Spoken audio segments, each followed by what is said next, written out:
انا قررت ان انا اجازف او اخاطر عشان انا عندي هدف كبير.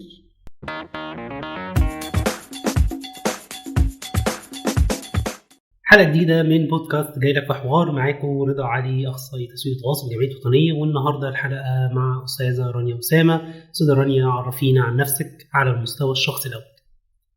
ازيك يا رضا؟ أنا رانيا أسامة، أنا وزوجة، عندي بنتين السنة دي الحمد لله أنهوا المرحلة الثانوي وداخلين الجامعة بإذن الله السنة الجاية. بشتغل يعني التايتل كده أو العنوان بتاعي اسمه مدرب مهني معتمد. فأنا بساعد الناس إن هم يقدروا يعرفوا إيه الطريق في الشغل، في الدراسة، في اللي يتماشى مع قدراتهم وإمكانياتهم، عشان يبقى إن شاء الله النجاح في الطريق ده يعني مش هقول سهل، بس يبقوا أتليست عارفين، على الأقل عارفين هم رايحين فين وإيه الأنسب لهم. طب درست إيه في الأول؟ أنا كنت أصلا خريجة تجارة، قسم إدارة أعمال، وبعدين اشتغلت شوية صغيرين قوي في بنك، وبعد كده اتجهت للتدريس. قعدت بقى في مجال المدارس والتدريس والإدارة 24 سنة، وبعدين 2018 قررت ان انا اغير كل الكارير بتاعي، وخدت الشهادة بتاعت المدرب المعتمد، وبقالي دلوقتي حوالي 4-5 سنين بشتغل مع الشباب، لان هم بصراحة اهتمامي الاول يعني في الشغل. طب رانيا، خليني اسالك سؤال، انه يعني درست تجارة سنين 4 سنين مثلا، صح كده؟ وبعد كده اشتغلتي ايه؟ مدرسة انجلش. مدرسة ايه النقلة دي؟ طب يعني الواحد برضو لما يشوف كده يقول يا طب ما انت ضيعت 4 سنين كده من حياتك. انا درست 4 سنين في الجامعة، واشتغلت وانا في الجامعة، ابتديت اشتغل من وانا في ثانيه كلية، وابتديت اكتشف ان انا عندي حاجات انا اشطر فيها من الجامعة. لما ابتديت اشتغل في التدريس، انا اشتغلت 3 ورابعة مدرسة لأطفال في ثانيه ابتدائي، وكنت بدرس انجلش، ما حاجة بلاش علاقة، مش مثلا اقول لك رياضة او حاجة ليها علاقة بالتجارة، انما كل يوم كنت بشتغل وبنجح او بكبر او بتغير، بلاقي انه انا مستفيدة جدا جدا جدا من كل حاجة انا درستها في الجامعة. انا درست إدارة اعمال، يعني درست تسويق، يعني درست سلوكيات، يعني درست علم نفس، يعني درست حاجات كتيرة قوي قوي قوي ليها علاقة بمجال العمل عموما. اكتر وقت بقى حسيت انه التجارة دي فارقة معايا في كل حاجة لما ابتديت امسك مناصب كمان اداريه. يعني انا كنت في الاول مدرسه، وبعدين بقيت رئيسه قسم، وبعدين بقيت مديره المدرسه. في لقطه من اللقطات انا جه فلاش باك كل الحاجات اللي كنت بدرسها. فانت بتتكلم في انه انا يعني كان عندي مبادئ حلوه قوي قوي قوي تخليني انظم الشغلانه اللي هي مش مرتبطه بالدراسه. دي ادتني مهارات ازاي اتعامل في المجال اللي انا لقيت نفسي فيه. فبالعكس انا مش شايفه ان في ولا ثانيه ضاعت. حلو قوي. طيب يعني حلقه النهارده اوريدي عن اللي بنقول عليه سوق العمل والوظيفه، الاحلام، الفلوس، المستقبل. ايوه. خلينا نبتدي بيه، انه ازاي الشخص يبتدي يعرف هدف في الحياه قبل ما يعرف هو عايز يشتغل ايه وازاي يشتغل ده. طيب احنا خلينا نتكلم حاجه مهمه قوي، انه زي ما اتفقنا ان ربنا سبحانه وتعالى خالق كل بني ادم عشان هو يبقى اضافه، مش خلقه عشان احنا عندنا عدد معين لازم موجود. فهو ربنا قايل كده ان كل واحد فينا لازم يشتغل ويسعى ويتعب ويحاول. فبالتالي قبل ما نفكر في اي حاجه، طالما ده السبب من ان احنا اتخلقنا عشانه، يبقى لازم مبدئيا يبقى عندي حاجه اسمها لايف بيربس، عندي هدف لحياتي. ولما بحكي لايف بيربس او هدف لحياتي، حياتي مش هدف يعني حاجه صغيره، مش ان انا عايزه ابقى مهندس، ده مش هدف. اوكي، الهدف بتاع الحياه بيتضمنه جزء صغير ان انا ابقى مهندس. اوكي، ايه بقى هدف؟ ايه اللايف بيربس ده؟ انا عايش ليه؟ انا طول ما انا عايزه احقق ايه؟ انا محتاج اوصل لايه عشان احس ان انا مبسوط؟ ايه الانجاز بالنسبه لي، ايه معنى كلمه انجاز، وايه اللي هيبسطني لو حصل لي. فخلي بالك انه فكره هفضل اقول الجمله دي كتير معلش، انه اللايف حياه، يعني حاجه مش مؤقته. انت طول ما انت عايش، ربنا يمد في عمر الناس جميعا، انما طول ما انت عايش ده هدفك لحد اخر يوم. ما تجيش مثلا بعد ما توصل مثلا لحاجه معينه تقول ايه خلاص انا فقدت الشغف وما عنديش حاجه، ما يبقى ده مش هدف حياتي خلاص. فاحنا الهدف بتاع الحياه، لو مثلا لو سالتك كده تفتكر ايه هدف الحياه للناس عموما، او للبسطاء كده، للشباب الصغنطتين اللي لسه في ثانوي، تفتكر ايه؟ بتخيل دايما الواحد عايز يبقى غني، الواحد عايز يعمل فلوس، الواحد يبقى عايز مثلا يبقى مبسوط. ده اهداف جميله لينا كلنا ومشروعه مدى حياتنا. محدش فينا مش عايز يبقى غني، ومحدش فينا مش عايز يبقى سعيد، بس هي المشكله كلها في الطريقه للوصول للهدف. ازاي؟ حلوه قوي. انا بقى بالنسبه لي خلاص ماشي، انا عايزه ابقى سعيده ومبسوطه وغنيه ومرتاحه والدنيا بيس. طيب لو حطينا الهدف ده، ما هو مش هيتحقق لوحده.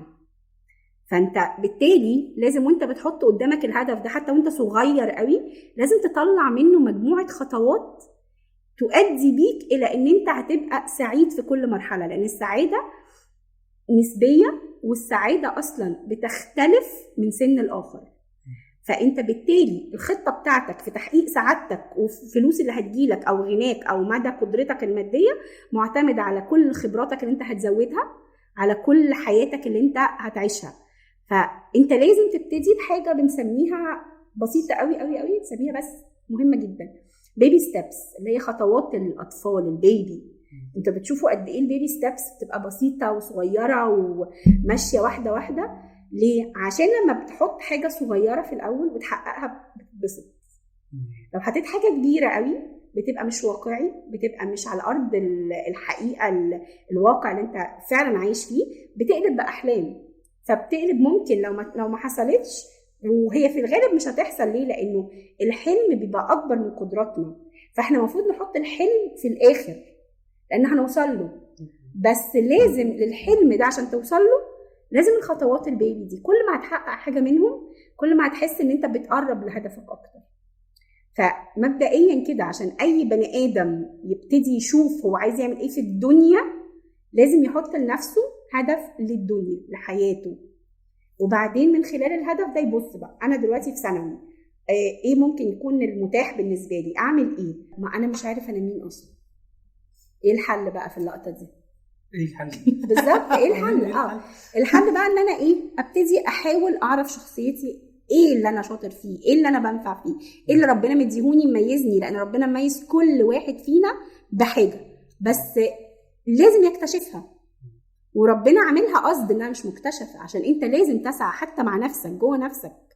فهي الفكره كلها انه يلا بينا نقف مع المرايه. طب المرايه دي ايه؟ وانا طب ما انا مرايتي هفسر فيها لان الله ده انا عينيا حلوه، لا حواجبي مش عجباني، لا بقي مش عارف ايه. ما هو مش تفسير منك انت. في مثلا هقدر اساعد بحاجه بسيطه، انه مثلا في اختبار هو ببلاش على النت اصلا لكل الناس تقدر تدخل وتجربه، اسمه 16 شخصيه. بس كده تكتب 16 شخصيه بيفتح لك التست او الامتحان، بتحل مجموعه اسئله بتنخبش جواك.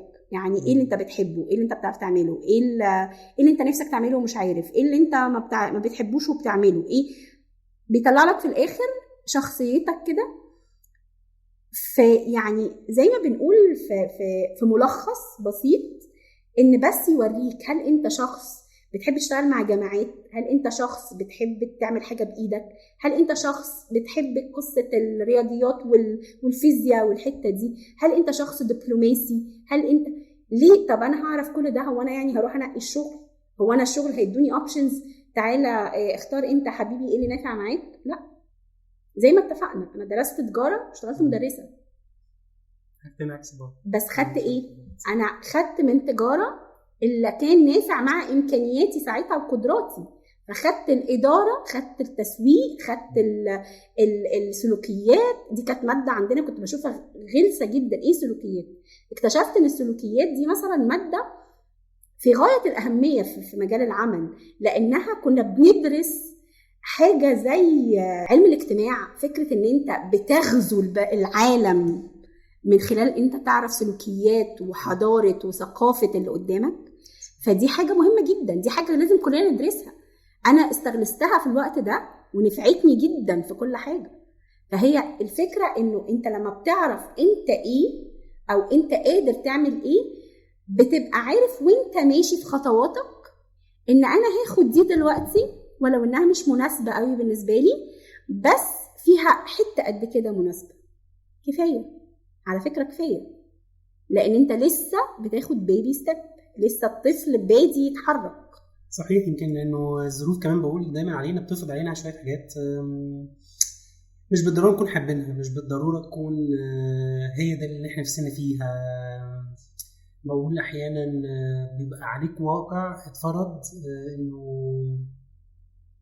انك محتاج تجيب فلوس دلوقتي، محتاج صحيح. انك تنزل تشتغل، خلاص مصروفك مبقاش مكفيك مثلا يعني، فمحتاج تبدا تنزل تشتغل. خلينا نقول حاجه يا رضا حلوه قوي.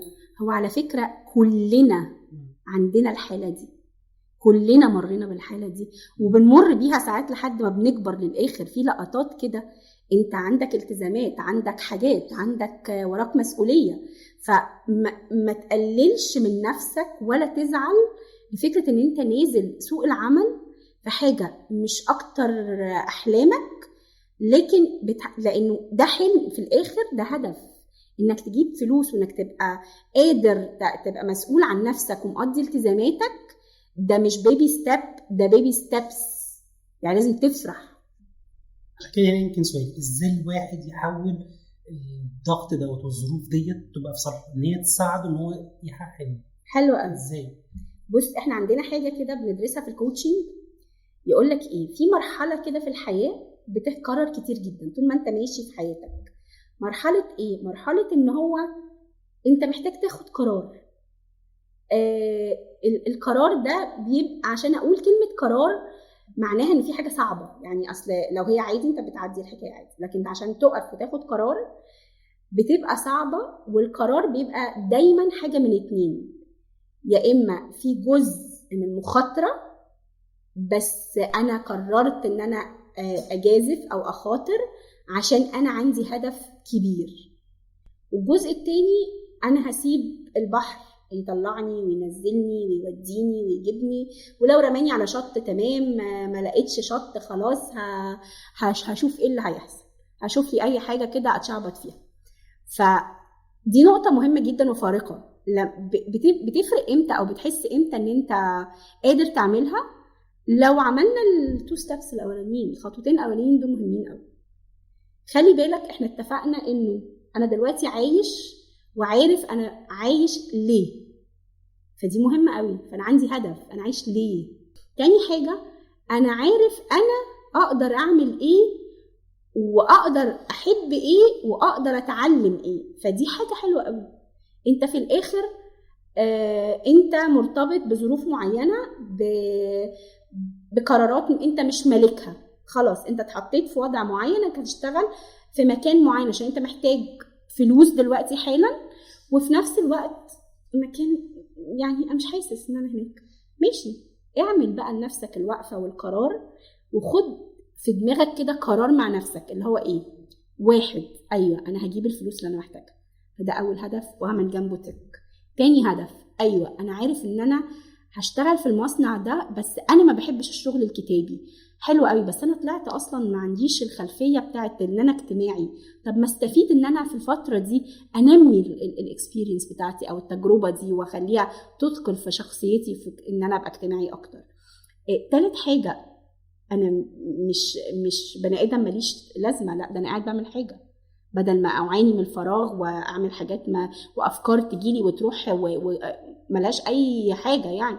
فانت بالتالي كل خطوه انت بتاخدها وانت شايف انها اوحش مرحله في حياتك، كل حاجه من دي هتديلك الثلاث حاجات دول، تديلك خبره، هتديك سكيل او مهاره كانت ناقصاك، هتخليك تكتشف عن نفسك حاجه ما كنتش تعرفها. وشوف دي اوحش شغلانات يعني اللي انت مش طايقها. فكرة كويس قوي. انا اول ما بدات حياتي على فكره اشتغلت بولت في فرن عيش فينو، وبعد كده اشتغلت بتاع امن، واشتغلت في محلات فراخ، اشتغلت في كذا حاجه. طب احكي لي ايه اللي انت كنت كارهه قوي ولقيت منه مثلا، ادينا مثال يعني ايه اللي انت كنت حاسس لا ده مش انا بس اتعلمت منه حاجه. مثلا محلات الفراخ بالنسبه لي، مثلا انا كنت دايما اساسا في العادي قبل ما اروح اشتغل هناك انا كان دايما بتقرف ان انا اعدي من قدام بسبب الريحه والمش عارف ايه انضف. جات الظروف انه المفروض ابقى بشتغل في محل فراخ. واحده واحده بعد شويه بدات استفيد انه لا ده عالم كبير، عالم مختلف، في حاجه اسمها بورصه بتاعت فراخ، في حاجه اسمها اسعار كل يوم بتزيد وبتقل.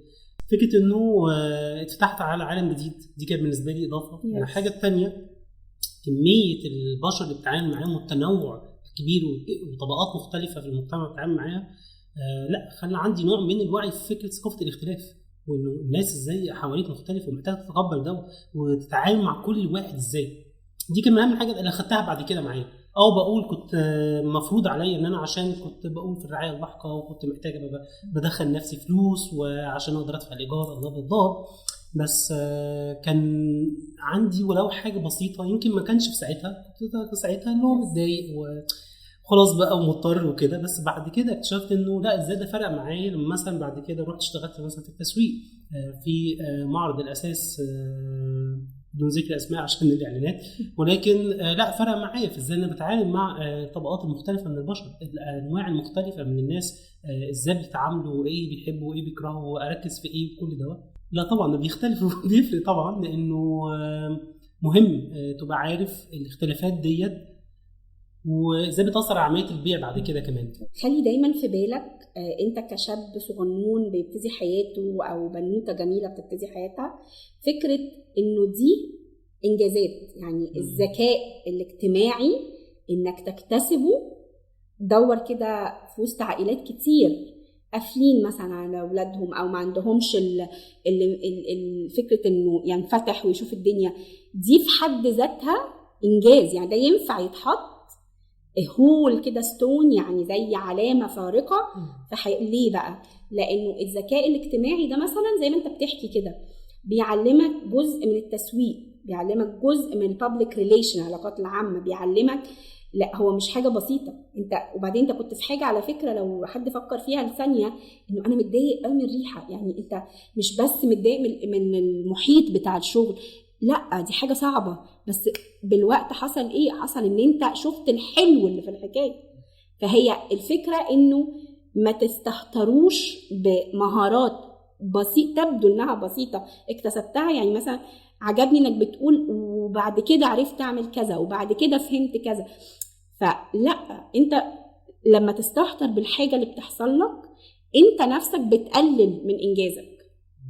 فدايما فكر في الفكره اللي هو ايه ده، انا كنتش عارف حاجه خالص عن الحكايه دي زي ما انت بتحكي كده، وبعد كده عرفت، وبعد كده في معرض اساس واشتغلت مش عارف ايه وعملت ايه في التسويق فهي الفكره كده. دي بقى اللي احنا بنحكي عليه. انا اتحطيت، رضا اتحط في موقف ان هو ده اللي ينفع يشتغل فيه. رضا عمل ايه؟ نسي الريحه، نسي اكتر حاجه بتضايقه. انت متخيل حد بيتنفس حاجه بتضايقه؟ في الاخر طلعت بحاجه كبيره قوي. فلما تكتب انت المايلستون بتاعك ده او العلامه الفارقه دي بتكتبها على ان انت مش اشتغلت في محل فراخ، انت اتعلمت 1 2 3 4. دي طريقه تدوين انجازات البني ادم. حط لنفسك 50 نجمه، برافو عليك، هو ده اللي مطلوب، هو ده اللي حصل لي وحصل لك وحصل لكل الناس.